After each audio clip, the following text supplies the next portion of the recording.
வணக்கம். ஊடகத்தினுடைய இன்னொரு தண்டார நிகழ்ச்சிக்கு உங்களை வரவேற்பதில் பெரும் மகிழ்ச்சி.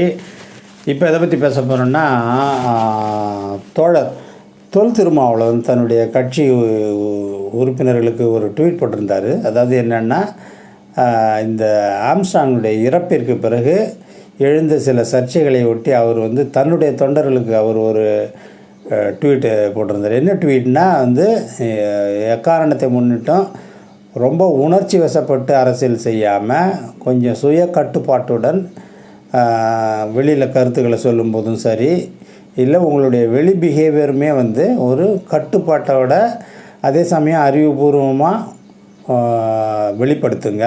உணர்ச்சியை வெளிப்படுத்தும் போது அது வேறு சில சிக்கல்களுக்கெல்லாம் கொண்டு போயிடும். அப்படிங்கிறதால அப்படி தான் நம்ம தொண்டர்கள் அப்படி நடந்துக்கணும் அப்படிங்கிற மாதிரி சொல்லியிருக்காரு.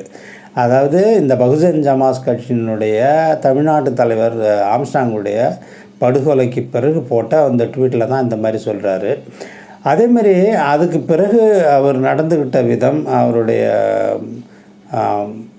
பொதுவில் அவர் என்ன மாதிரியான பிஹேவியரை வெளிப்படுத்தினார், அதேமாதிரி அவருடைய கருத்தியல்கள் எப்படி அந்த இறந்து போன டைமில் அந்த கலவரம் வெடிக்கிற ஒரு சூழலில் அந்த தொண்டர்கள்லாம் குறிப்பாக ரொம்ப உணர்ச்சி வயப்பட்டு என்ன செய்வாங்களோ எது செய்வாங்களோ அப்படி இருக்கிற ஒரு சூழலில் அவருடைய ஒரு அந்த நடவடிக்கை என்பது ஒரு மிக சிறந்த தலைவனுடைய ஒரு நடவடிக்கையாக நம்ம பார்க்குறோம். அதில் ரொம்ப ஹையஸ்ட் அமௌண்ட் ஆஃப் மெச்சூரிட்டி அவருடைய அப்ரோச்சில் பார்த்திங்கன்னா, அவர் பொது வழியில் பேசுகிற பேச்சாக இருக்கட்டும், கொடுக்குற பேட்டியாக இருக்கட்டும், இல்லை அவர் சொல்கிற கருத்தியல்களாக இருக்கட்டும், இல்லை எல்லாத்துலேயுமே பார்த்திங்கன்னா ஒரு தலைமை பண்புக்குரிய மிகப்பெரிய ஒரு மெச்சூரிட்டியை நம்ம பார்க்குறோம். வழக்கமாக அவர் மேலே என்ன இவங்க வெளியிலேருந்து உள்ளவங்கள்லாம் வைக்கிற அந்த விமர்சனத்தை பார்த்திங்கன்னா, அவர் ஒரு தலித் கட்சி லீடரு, முன்னொரு காலத்தில் அவர் கட்ட பஞ்சாயத்து தான் பண்ணிக்கிட்டு இருந்தார், அவர் கட்சி நடத்துறதுக்கெல்லாம் லாய்க்கு இல்லாதவர், அவருடைய கட்சிக்காரங்கள்லாம் அவர் பேச்சை கேட்க மாட்டாங்க, இந்த மாதிரியான ஒரு கருத்தியல் ஒரு பிம்ப கட்டமைப்பு அப்போ இருந்தது. இது காலகாலமாக பார்த்திங்கன்னா இப்போ ஒரு 5-6 ஆண்டுகளுக்கு முன்னாடியே அவரை பற்றிய ஒரு பிம்ப கட்டமைப்பு இந்த மாதிரி தான் இருந்ததுங்கிறது தான் நம்ம பார்க்குறோம். சமீப காலங்களில் அவர் அவருடைய அரசியல் என்பது கூட்டணி அரசியலாக இருந்தாலும் சரி, அவரது கொள்கை சார்ந்த சித்தாந்த சார்ந்த வெளிப்பாடுகளாக இருந்தாலும் சரி, மற்றபடி அவருடைய பிஹேவியர் வெளியில் பப்ளிக்கில் அவர் எப்படி பிஹேவ் பண்ணுறாரு, மற்ற ஜனங்களோடு அவர் எப்படி பழகிறாரு, அவர் தொண்டர்களோடு எப்படி பழகிறாரு, பிற கட்சி தலைவர்களோடு கூட்டணி கட்சி தலைவர்களோடு அவருடைய பிஹேவியர் எப்படி இருக்குது, ஏன் ஈவன் எதிர்கட்சியில் இருக்கிற உறுப்பினர்களோடு தலைவர்களோடு அவர் எப்படி ஒரு தன்மையாக நடந்துக்கிறாருங்கிறத வச்சு பார்க்கும்போது இப்போ இன்னி இருக்கிற ஒரு தலைவர்களில் ஒரு மாபெரும் ஆளுமையாக தான் அவர் உருவெடுத்திருக்காருங்கிறத நம்ம இதுலேருந்து பார்க்குறோம். இன்னும் குறிப்பாக சொல்ல போனீங்கன்னா, அவருடைய இந்த சமீபமாக முதல்வரை சந்தித்து சில கோரிக்கைகளெல்லாம் வச்சுட்டு வெளியே வந்தார். அதாவது ஆம்ஸ்ட்ராங்குடைய மரணத்துக்கு பிறகு போய் பார்த்தார் இல்லைங்களா, அதுக்கு பிறகு வந்த பேட்டியில் கூட அவர் வெளிப்படுத்தியிருக்கிற ஒரு நாகரிகமான அரசியல் என்பது இப்போ வளர்ந்து வர மற்ற தலைவர்களும் எல்லா கட்சி தொண்டர்களுமே அதை ஃபாலோ பண்ணோம் அப்படிங்கிறது தான். அதுக்காக தான் நம்ம இந்த என்ட்ரியை போடுறோம். அந்த பேட்டியில் கூட பார்த்திங்கன்னா அவர் வார்த்தைகளை அளர்ந்து பேசுகிறாரு. என்னுடைய கூட்டணி கட்சியாக இருந்தாலும் நான் சில நேரங்களில் என்னுடைய விமர்சனத்தை நான் முன் வச்சு தான் ஆவேன், திமுக என்னை தவறாக நினச்சிக்கிட்டால் கூட பரவாயில்ல, அதுக்காக என்ன பண்ணுறது, நான் கூட்டணி கட்சிங்கிறதால சில விஷயங்களை விமர்சிக்காமல் என்னால் இருக்க முடியாது, ஆனால் கண்ணியத்துடன் நாகரிகத்துடன் அரசியல் பண்பாட்டுடன் தான் நான் என்னுடைய இந்த விமர்சனத்தை முன்வைக்கிறேங்கிறது அவருடைய செய்தியிலேருந்து நமக்கு மிக தெளிவாக தெரியுது. அவர் நினச்சா இந்த நேரத்தில் பெரிய பாலிட்டிக்ஸ் திமுகவை எதிர்த்து பண்ண முடியும், கூட்டணி கட்சியை எதிர்த்து அவர் நினச்சா பண்ண முடியும். இன்ஃபேக்ட் அவர் சிபிஐ என்கொயரி கேட்குறாரு, உண்மையான குற்றவாளிகள் இன்னும் பிடிபடலை அப்படின்னு சொல்கிற அந்த ஒரு கருத்தியலோடு நமக்கு ஒரு நாம் அதோட ஒத்து போகலை.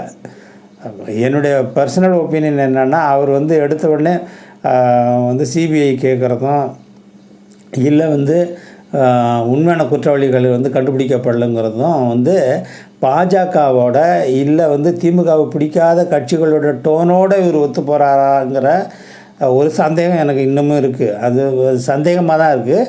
ஏன்னா நான் வந்து அவர் ஏதாவது ஆதாரத்தோடு அவர் வச்சு பேசினார்னா அந்த ஆதாரங்களை வந்து அவர் பொது வழியில் சொல்லும்போது அதுக்கான வந்து கன்வின்சிங்கான ரிப்ளை அவர்கிட்டருந்து வரும்போது நம்ம அவருடைய கருத்தை நம்பலாம். அந்த வகையில் எனக்கு ஒரு சந்தேகம் தான் இருக்குன்னு வைங்க. ஆனால் இன்ஃபேக்ட் அதை சொல்லும்போது கூட அவர் மிக தெளிவாக சொல்கிறாரு. நான் எப்படி நினைக்கிறேன், நான் ஆளுங்கட்சியோட கூட்டணியில் இருந்தாலும் என்னுடைய கருத்தியெல்லாம் நான் வந்து என்னுடைய ஒப்பீனியனை நான் வந்து பயமில்லாதான் முன் வைப்பேன் அப்படின்னு சொல்கிறாரு.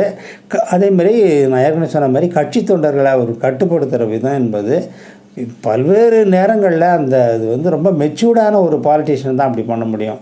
ஈவன் தேர்தலுக்கு முன்னாடி கூட வந்து அது நாடாளுமன்ற தேர்தலுக்கு முன்னாடி சரி, இந்த தேர்தலுக்கு முன்னாடி சரி, பெரிய விமர்சனம் எதிர்கட்சிகள்லாம் அவர் ஆகாத கட்சிகள் இல்லை, அவர் இந்த கூட்டணி கட்சியிலேருந்து திமுக கூட்டணியிலேருந்து அவரை எப்படியா விலைக்கிடணும் அப்படிங்கிற கட்சிகளெல்லாம் முன் வச்சது வந்து 2 சீட்டுக்கு அடிமையாயிட்டார், என்ன சொன்னாலும் ஒத்து போகிறாரு, ஒரு மிகப்பெரிய விட திமுக தொண்டர்களை விட இவர் மிகப்பெரிய அடிமையாக இருக்கார் அப்படிங்கிற மாதிரி எல்லாம் சொல்லும்போது கூட அவர் அதை ஒரு ஒரு ரொம்ப மெச்சூர்டான மெத்தடில் ரொம்ப அந்த அப்ரோச்சே வந்து பார்த்திங்கன்னா ஒரு ஹையஸ்ட் ஆர்டராக இருக்கும், ரொம்ப டீசென்சி இருக்கும். அவர் அதை டீல் பண்ண விதமாக இருக்கட்டும், இல்லை தன்னுடைய தொண்டர்களை கட்டுப்படுத்தின விதமாக இருக்கட்டும், இல்லை ஸ்டாலினோட பேச்சுவார்த்தை நடத்திட்டு வெளியே வந்து சொல்கிறாரு, எங்களுக்கு இன்னும் 1-2 கொடுத்துருந்தா நல்லா இருந்திருக்கும், ஆனாலும் பரவாயில்ல 2 கொடுத்ததுக்கு வந்து எங்களுக்கு பொது எதிரி வந்து பாஜக தான், மத எதிரி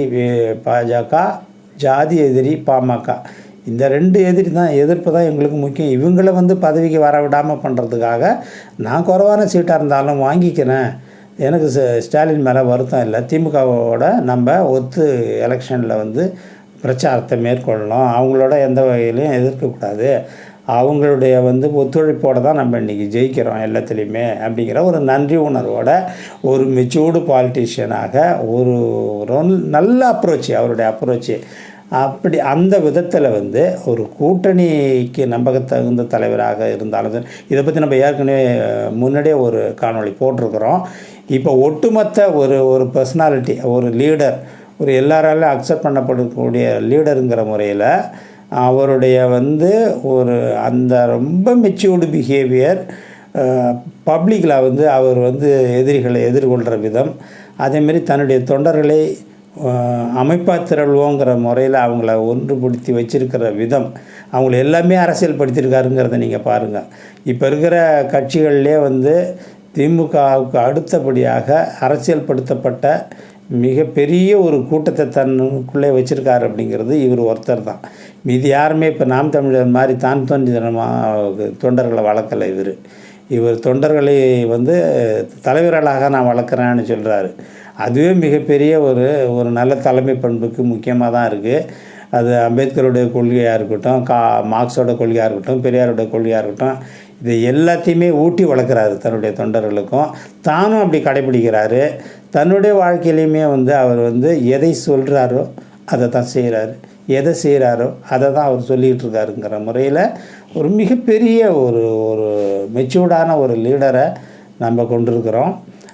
அதை வந்து நம்ம அந்த நல்ல பண்புகளை மட்டுமே அவர்கிட்டருந்து எடுத்துக்கணுங்கிறது தான் நம்ம விருப்பம். ஆனாலும் வழக்கம் போல் அவரை ஆகாதவர்கள், அவரை எப்படியாவது திமுகவிலேருந்து பிரிக்க வேண்டும் என்று நினைக்கிற அரசியல் கட்சி தலைவர்கள்லாம் வந்து தொடர்ந்து அவரை கேவலப்படுத்துறது, அவர் வந்து அவருக்கு திமுக வந்து அவரை அவமதிக்குதுங்கிறது, அவர் வந்து 2 சீட்டுக்கு அடிமையாட்டாருங்கிறது, அவருக்கு உட்கார சேர் கூட கொடுக்க மாட்டாங்கங்கிறது, அவர் வந்து 2 சீட்டுக்காக தன்னுடைய தொண்டர்களை அடகு வச்சிட்டாருங்கிறது, இந்த மாதிரியான வெட்டி விமர்சனங்களை வந்து அவர் மெச்சூர்டான முறையில் எதிர்கொள்கிறாருங்கிறது தான் நமக்கு இந்த காணொளியினுடைய முக்கியமான ஒரு கருத்தாக முன்வைக்கிறோம். அவர் வந்து எல்லா நேரங்கள்லேயும் அவருடைய மெச்சூரிட்டிங்கிறது வந்து அதுதான் ஃபஸ்ட்டு வெளிப்படுது. அதை தொண்டர்கள் பார்க்கும்போது நம்ம தலைவரே இப்படி இருக்கும்போது நம்ம மெச்சூர்டாக நடக்கணுங்கிறது, அந்த தொண்டர்களுமே ரொம்ப மெச்சூர்டாக இருக்காங்க அப்படிங்கிறதையும் நம்ம இந்த பதிவின் மூலமாக சொல்லிக்கொள்ள விரும்புகிறோம். வேறு இன்னொரு விடயத்தை பார்ப்போம். நன்றி, வணக்கம்.